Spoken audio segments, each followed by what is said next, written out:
Namaskar.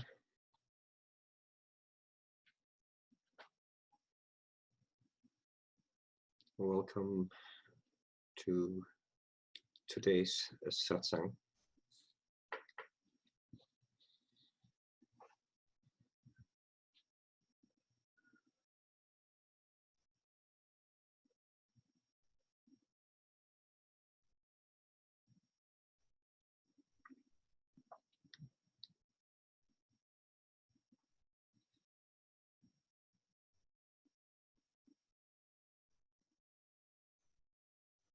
Most of the time I tend to prepare some teachings or some ideas I want to share with you in Satsangs. And sometimes I answer questions that have come to me in one way or the other. And sometimes I like to just jump in there completely unprepared.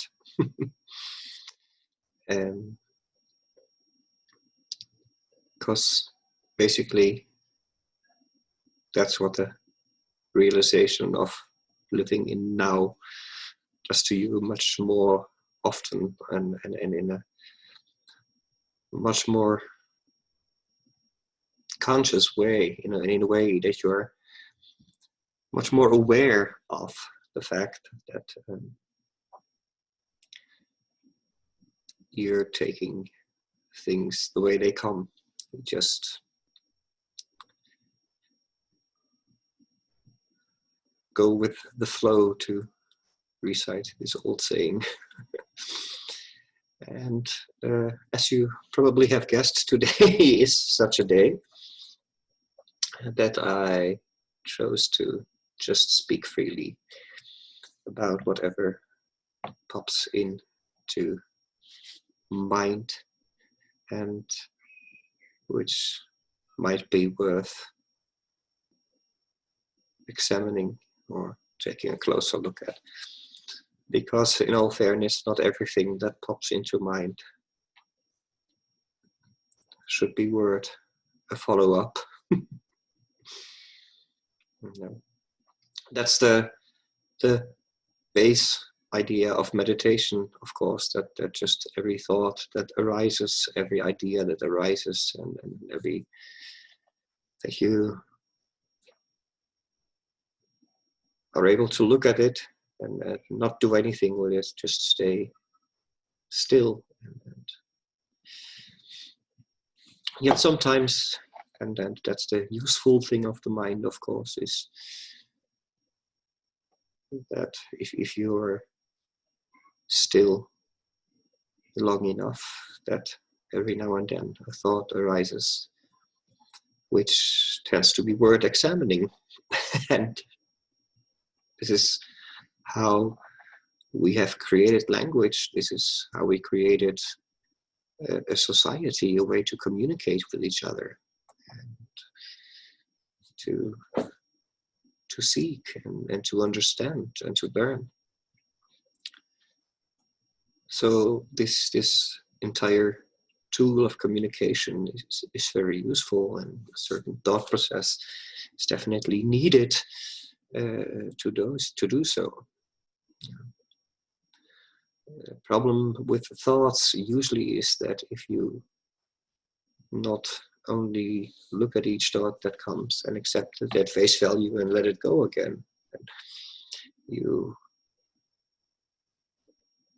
got yourself into a situation that a thought arises and you tend to believe that thought. That's usually where the trouble starts.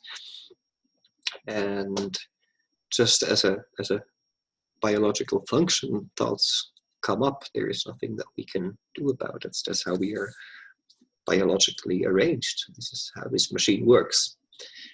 And that's why I would like to invite you to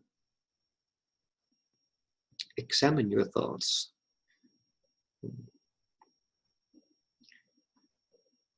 this could lead to many things, and do not be obsessive about it, please, because all you do then is create another problem, and I don't want to be responsible for that. But examining your thoughts to a certain amount, just looking at that process, and try not to put a label on them, try not to act on it, just see the thought as they arise, and try to make the connection with every arising thought that this is a biological process. This is like the rhythm of your pulse, beating of your heart, the breathing in, the breathing out. Do you consciously breathe? I mean, not if you sit down to do your sadhana, or if you pranayama or something. I mean, just on your daily chores, like doing groceries, cooking, cleaning. Do you need to think about breathing? Do you consciously breathe? I wouldn't think so. You know, this is an automated process. This just goes seemingly by itself, and this goes for every internal thing the body does, right? So if you realize that, then realize that this is also how your brain works. This is also how the thought process works, you know. Just like breathing in or breathing out, or beating of the heart. Your thought process and your thoughts are a biological process. There's nothing you can do to keep them away. There's nothing you can do to make them not rise. Just the way they came out of thin air, seemingly. This is also the way they will disappear again, you know. Most thoughts become problems the moment we choose to act upon them. And when we act impulsively on every thought, and we do not make the shift, and we do not discriminate between the thought that is initiated by self, the thought to explore, to learn, to know, and which thought is the bodily function thought, you know, the body-mind construction that is at word, that is tuning in. And these are the thoughts that usually are not the most useful thoughts. They are all thoughts usually about self-consciousness, self-awareness, but in a negative way, like self-doubt, or lack of trust, or fears in any category, you know. It's these things that we should accept that they are there. This is, like I said, bodily function. See them.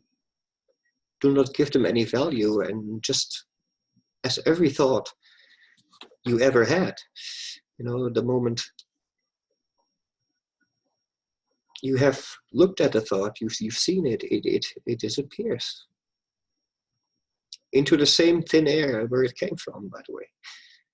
So the choice is up to us, you know, whether we want to believe every thought that arises, which then in its turn will find the proper emotion go along with that thought. This situation really pisses me off, and the anger starts to come inside of you. If you want to go that way, fine, but if you want to choose to experience life in its fullest and lead a life where you are not this roller coaster of emotions that is formed by the roller coaster of the thoughts, then it's important to understand the thought process and to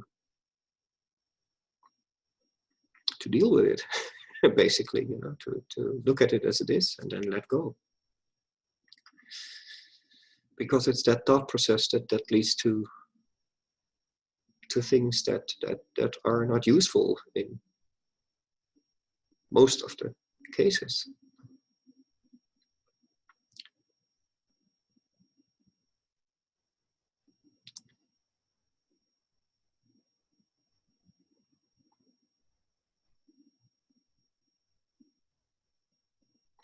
You can have these spontaneous bursts of creativity and let your fantasy flow and create this daydream-like situations. And this is what the mind also can do. And then you can look at them and say you're visualizing things. Yeah. And then the mind starts to try to find an explanation for those magical ideas that your brain just made up before that. and then this leads to people coming up to me and wanting me to tell me that they had this visualization where there were rainbows and unicorns and angels that spoke to them, and all those beautiful things that the fantasy and the mind is able to create. And I have no use for those stories, and neither should you. It's lovely. It's taken at face value, but it's still the mind playing tricks, and then the mind trying to explain the mind. Well, what did that dream mean? First of all, what does a dream mean? Dream is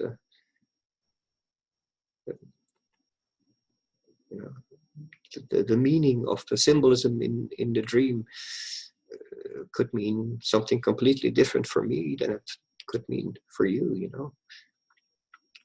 It's like we know the subconscious, our other consciousness that's speaking, that's processing things, and they are processed in your body mind, your ideas, your symbolism. So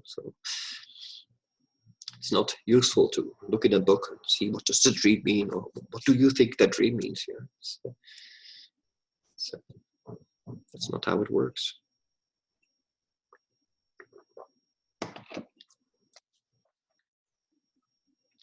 Or they tell me I had this vision. The moment so-and-so touched me, or I touched so-and-so in my third eye, I saw this and this and this. So great. Must have been a wonderful experience for you. I don't know. It's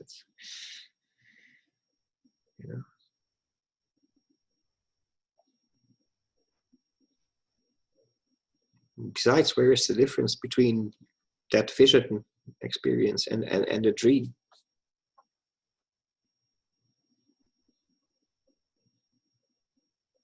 Because rather than trying to make sense of the projection of dream thought by yet another projection of your body-mind, you are most likely missing the thing the dream does tell you. And regardless, whatever your dream, that message is what any dream tells you. The idea that if you are in this dream and say somebody is chasing you, say some lion or tiger is chasing you and running away, you know, it's a dream. Why are you running? You're running because you're feeling afraid. You're afraid the tiger will get you and eat you.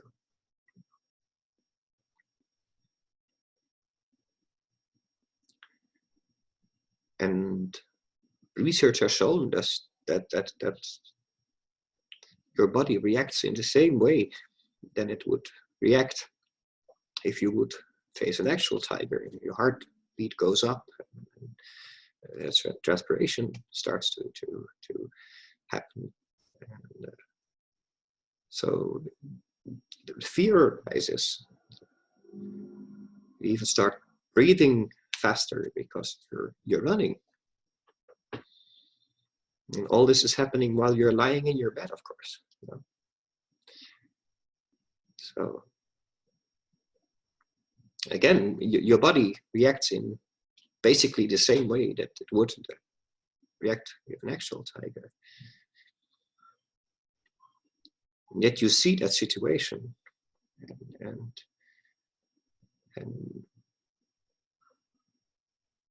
you do not, or you're not equally as afraid of a tiger that you dream of than you would be if this tiger would stand in front of you in real life. I mean, you know,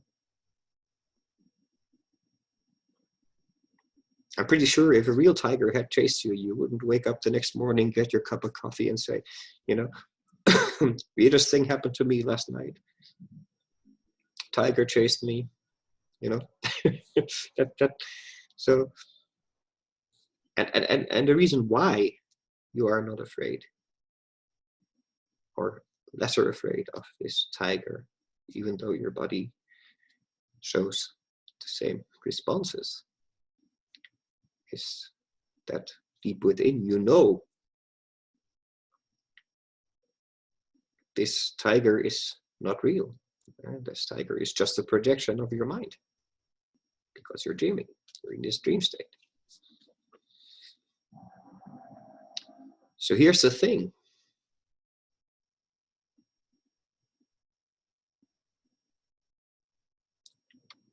How real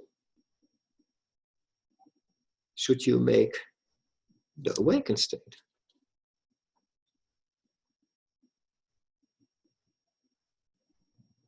You might argue it's not the same because, you know, a dream is when I sleep, I have my eyes closed and everything that happens in my mind.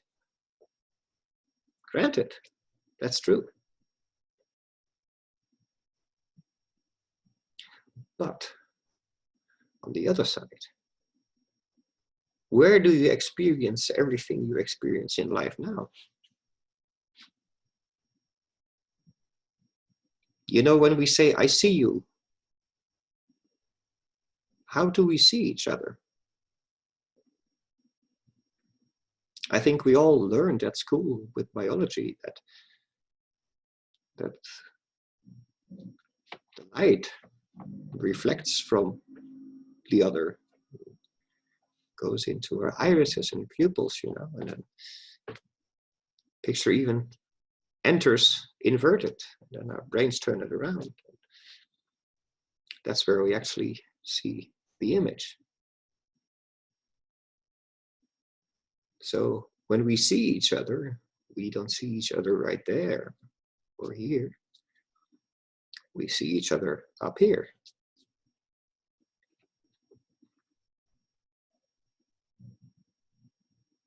And this goes for everything.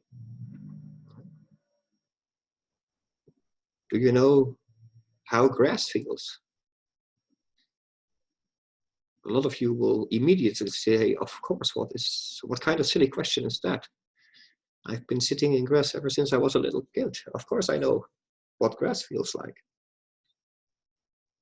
Do you really? No, you don't. The only thing you actually know is the sensation that your body feels the moment it touches grass. Right? It doesn't say anything about the grass. So, logical conclusion is that also the experiences we have in life now, everything we experience and see and learn and do, feel, is happening inside.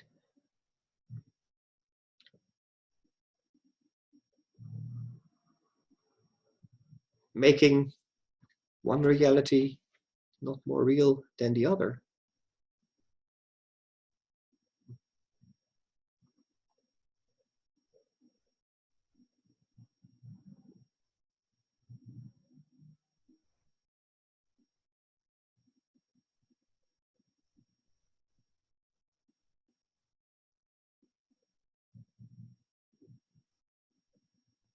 And this idea of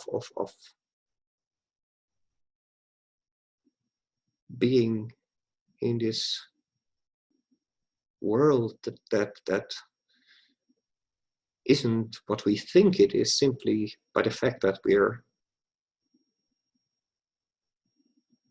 trained to only use our external senses. And the idea that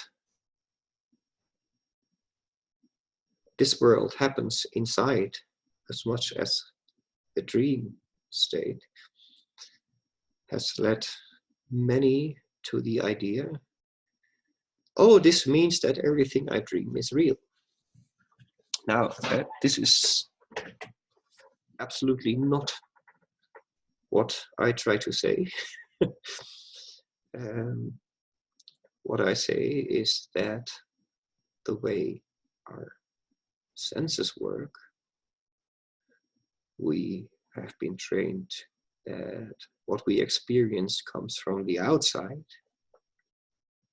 and dreaming proves that we also are able to experience from within.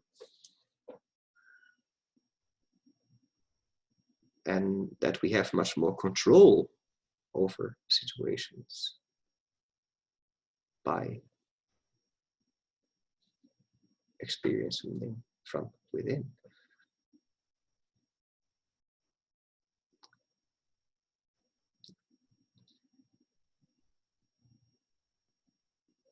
And this is why all these spiritual pipe dreams, all these visions and miracles don't mean much to anyone except for you, you know. And even then, probably not. Probably it's just a bodily function. This is also the idea behind self-inquiry, to constantly ask yourself the question, what is real? What is truth? What is true? Is this idea I have, or is this emotion I have, driven by fear, or driven by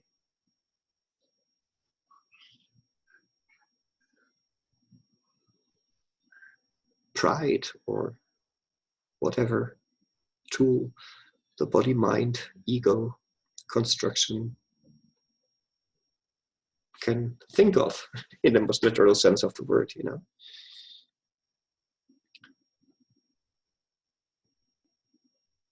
I see so many people being afraid and going for the conspiracy theory.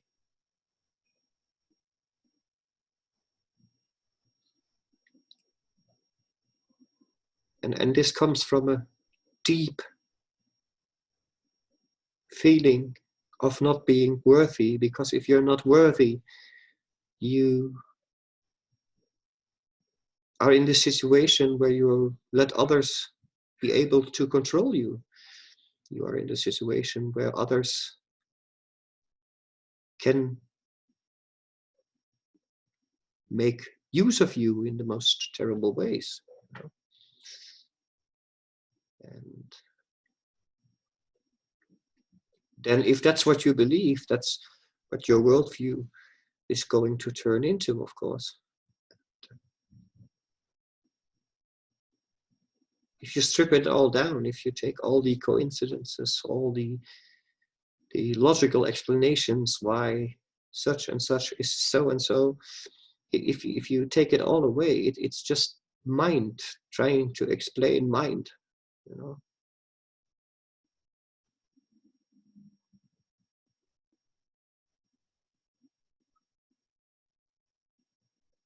It's like this washing powder company that says, our research has shown that our washing powder is the best in the world, you know. It sounds great. It means nothing.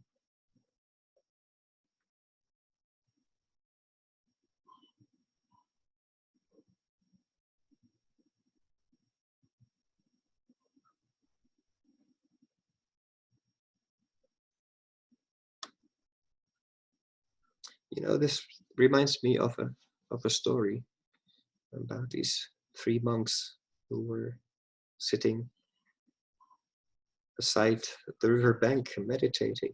And there were two older monks and this novice young monk who was sitting with them and meditating.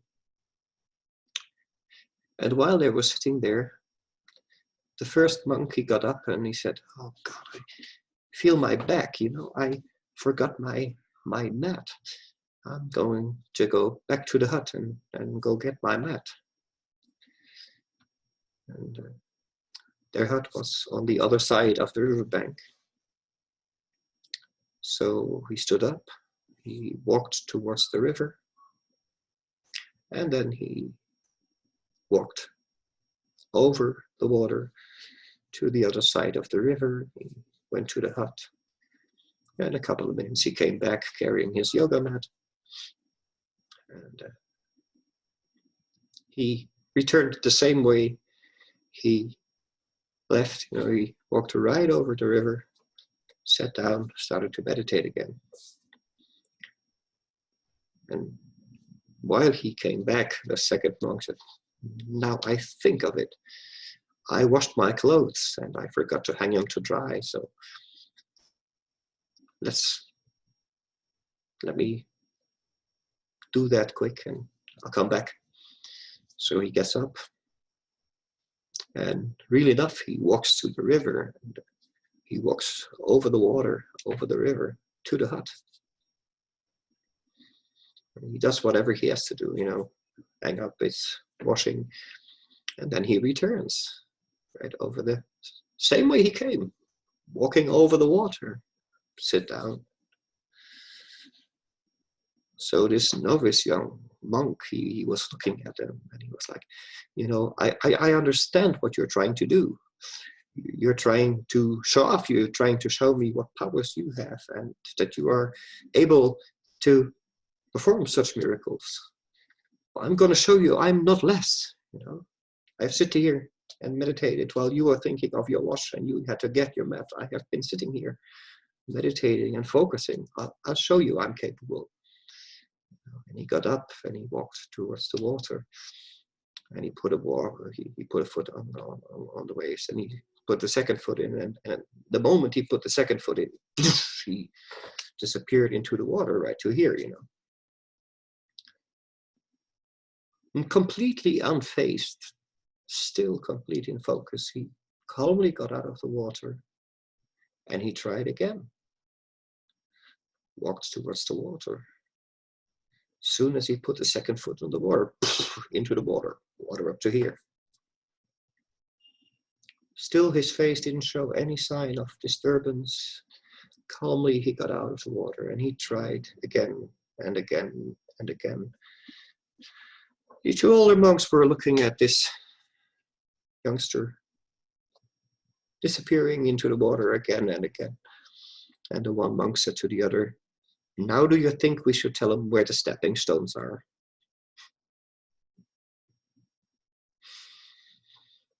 You see, I'm telling you this story just to illustrate that the fact that you are meditating and the fact that you are looking for realization of the self and to explore the deeper layers of being and of self and of awareness and consciousness. It is not something that grants you superpowers. It's not something that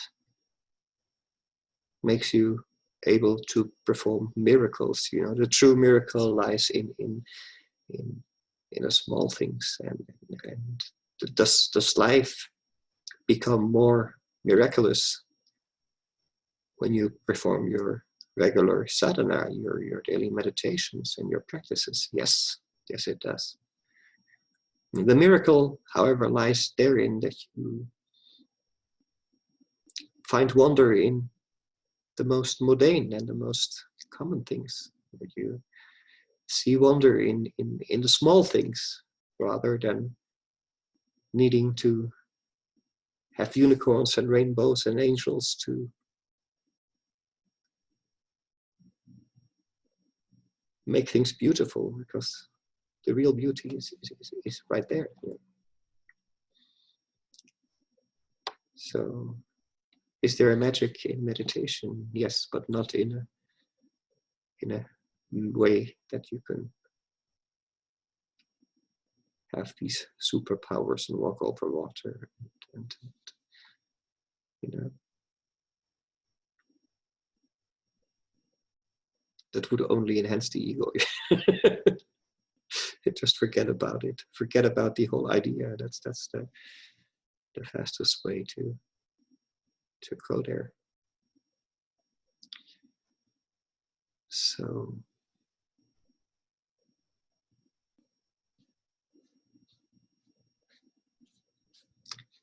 I thank you for the attention for today. With this, I'd like to conclude this satsang. So until next time, always be present. Namaskar.